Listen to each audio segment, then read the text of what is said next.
ایک سوال کیا ہے، میں نے سنا ہے کہ جس مال کی زکوٰۃ نکالی جاتی ہے وہ کبھی چوری نہیں ہوتا، پلیز اس کی وضاحت فرمائیں، میرے گھر میں چوری ہو چکی ہے، میں اللہ تعالیٰ سے دعا بھی بہت کرتی تھی، میں بہت ڈپریشن میں ہوں۔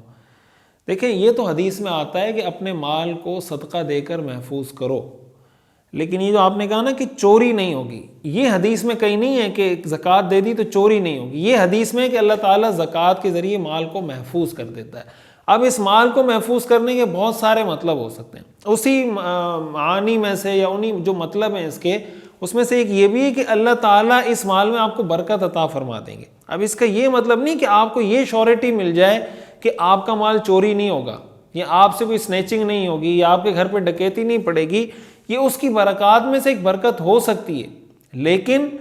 اس میں آزمائش بھی تو آ سکتی ہے۔ اگر ایسا ہوتا کہ آپ 2.5% زکوٰۃ دے دیں اور آپ کو 100% شورٹی مل جائے، پھر تو مسلمان کیا، پھر تو کافر بھی زکوٰۃ دے گا، پھر تو مسلم غیر مسلم سب زکوٰۃ دیں گے۔ اللہ تعالیٰ دنیا کے اندر نیک اعمال کا بدلہ ایسے نہیں دکھاتے کہ آدمی مجبور ہو جائے وہ نیک کام کرنے پر۔ اللہ تعالیٰ نیک کام کو دنیا میں اس انداز سے رکھتے ہیں کہ ایک امتحان کی صورتحال برقرار رہے کہ کوئی کرے کوئی نہ کرے۔ اگر رزلٹ ایسے فوری آنا شروع ہو گئے نا تو اس کا تو پھر ہر آدمی اس پہ عمل کرے گا۔ اب دیکھیں، بعض اوقات کیا ہوتا ہے کہ آدمی کو مالی نقصان ہوتا ہے، قرآن کریم میں آتا ہے نا، عسیٰ ان تکرہوا شیئا وہو خیر لکم وعسیٰ ان تحبوا شیئا وہو شر لکم۔ تم بعض اوقات کسی چیز کو ناپسند کرتے ہو، اس میں تمہارے لیے خیر ہوتی ہے، کسی چیز کو تم پسند کرتے ہو، اس میں تمہارے لیے شر ہوتا ہے۔ اب دیکھیں، بعض اوقات کیا ہوتا ہے، مثال کے طور پر کسی کی تقدیر میں اللہ تعالیٰ نے لکھا ہے کہ بھائی یہ روڈ پہ نکلے گا، اس کا ایکسیڈنٹ ہوگا اور اس کی ٹانگ ٹوٹ جائے گی۔ آپ نے زکوٰۃ دی، آپ نے صدقہ دیا، کوئی بھی آپ نے ایسا کام کیا، اس کی برکت سے اللہ تعالیٰ نے یہ فیصلہ فرما دیا کہ اس کو میں نے ایکسیڈنٹ سے محفوظ کر لیا۔ اب آپ کا تو ایکسیڈنٹ ہوا نہیں، نہ آپ کی ٹانگ ٹوٹی۔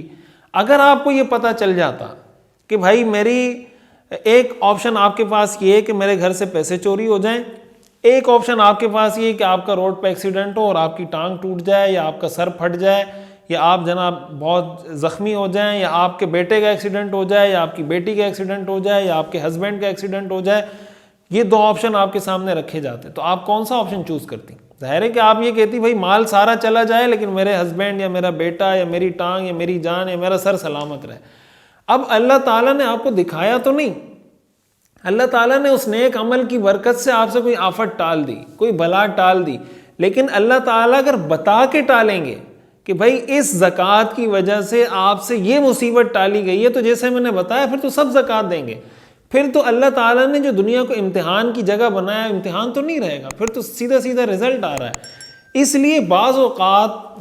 ہمیں جو تکلیف پہنچ رہی ہوتی ہے نا، یہ بھی ہمیں روایات سے معلوم ہوتا ہے کہ بعض اوقات اللہ تعالیٰ چھوٹی تکلیف پہنچا کر انسان کو بڑی تکلیف سے محفوظ کر رہے ہوتے ہیں۔ اور یہ اسلام کا وہ جو تقدیر کا تصور ہے، وہ جو اللہ کی قدرت کا تصور ہے، اس پر جب انسان کا عقیدہ مضبوط ہوتا ہے تو یہ انسان کو ڈپریشن میں لے کے نہیں جاتا، یہ انسان کو ڈپریشن سے نکالتا ہے، یہ انسان کو ٹینشن سے نکالتا ہے، اس کی انزائٹی ختم کرتا ہے۔ اس لیے کہ یہ چوری تو کسی مسلمان کے گھر سے بھی ہو سکتی ہے،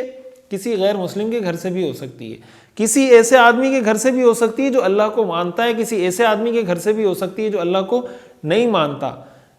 تکلیف تو دنیا میں کسی پر بھی آ سکتی ہے۔ مسلمان اور غیر مسلم میں فرق یہ ہوتا ہے کہ جب مسلم پر تکلیف آتی ہے وہ ٹینشن نہیں لیتا۔ ٹینشن اس سینس میں تو ہوتی ہے کہ پریشانی ہوتی ہے، غم ہوتا ہے، تکلیف ہوتی ہے، دکھ ہوتا ہے، لیکن اس سینس میں کہ وہ ڈپریشن میں چلا جائے، وہ سٹریس میں چلا جائے، وہ جناب بالکل اس کا دماغ خراب ہونا شروع ہو جائے، اس کی دنیا کی زندگی اجیرن ہو جائے، یہ مسلمان کی شان نہیں ہوتی۔ اس لیے کہ یہ مایوسی کا راستہ ہے اور اسلام ہمیں مایوس ہونے کی اجازت نہیں دیتا۔ اس لیے اس کے اور پہلوؤں پر غور کریں کہ اللہ نے اس کی برکت سے مجھے اور کیا کیا نعمتیں عطا کی ہوں گی، اس کی وجہ سے مجھے اور کتنے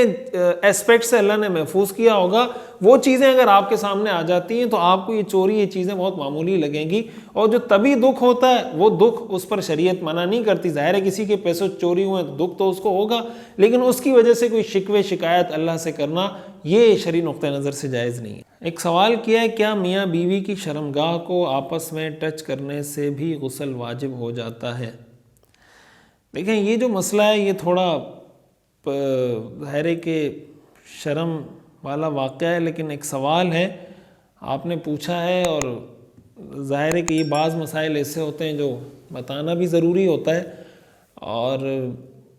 اس لحاظ سے کہ علم کی حد تک، اور ظاہر ہے کہ حدیث میں رسول اللہ صلی اللہ علیہ وسلم نے اس کو بیان فرمایا. رسول اللہ صلی اللہ علیہ وسلم نے ارشاد فرمایا اذا التقى الختان بالختان فقد وجب الغسل. بعض روایات میں آتا ہے اذا التقى الختانان فقد وجب الغسل. اس کا لفظی ترجمہ یہ ہے کہ جب مرد کی شرمگاہ عورت کی شرمگاہ سے ملے تو غسل واجب ہو جاتا ہے. فقہائے کرام نے اس حدیث کی تفصیل بیان کی ہے. اس کو مسئلے کی حد تک سمجھنا چاہیے، اور ظاہر ہے کہ اس سے ہمارے غسل کے واجب ہونے نہ ہونے کا تعلق ہے، اس لیے اس کا بتانا بھی ضروری ہے. فقہاء نے یہ لکھا ہے کہ اگر مرد کی شرمگاہ کا جو حصہ ہوتا ہے، جو شروع کا جو حصہ ہوتا ہے، ابتدائی حصہ، اگر وہ عورت کی شرمگاہ میں چھپ جاتا ہے، مرد کی شرمگاہ کا جو ابتدائی والا حصہ ہوتا ہے اگر وہ عورت کی شرمگاہ میں چھپ جاتا ہے، جس کو حشفہ کہا جاتا ہے، کہ اگر وہ عورت کی شرمگاہ میں چھپ جائے، یہ وہ معیار ہے جس کے بعد غسل فرض ہو جاتا ہے. یعنی اب اس کے لیے یہ ضروری نہیں ہے کہ اس کو انزال ہو یا اس کی شہوت ختم ہو یا اس کے جسم سے منی خارج ہو تب اس پہ غسل فرض ہوگا. اگر اس حد تک اس کی شرمگاہ عورت کی شرمگاہ میں چھپ جاتی ہے تو غسل فرض ہو جائے گا، چاہے اب اس کا انزال ہو یا نہ ہو، دونوں صورتوں میں غسل فرض ہے. لیکن اس سے پہلے محض اگر اس کے جسم کے ساتھ ٹچ ہوا ہے یا کسی جسم کے دوسرے حصے کے ساتھ ٹچ ہوا ہے تو ایسی صورت میں، اور اس کو انزال نہیں ہوا یعنی اس کے جسم سے منی خارج نہیں ہوئی، تو ایسی صورت میں اس پہ غسل فرض نہیں ہوگا.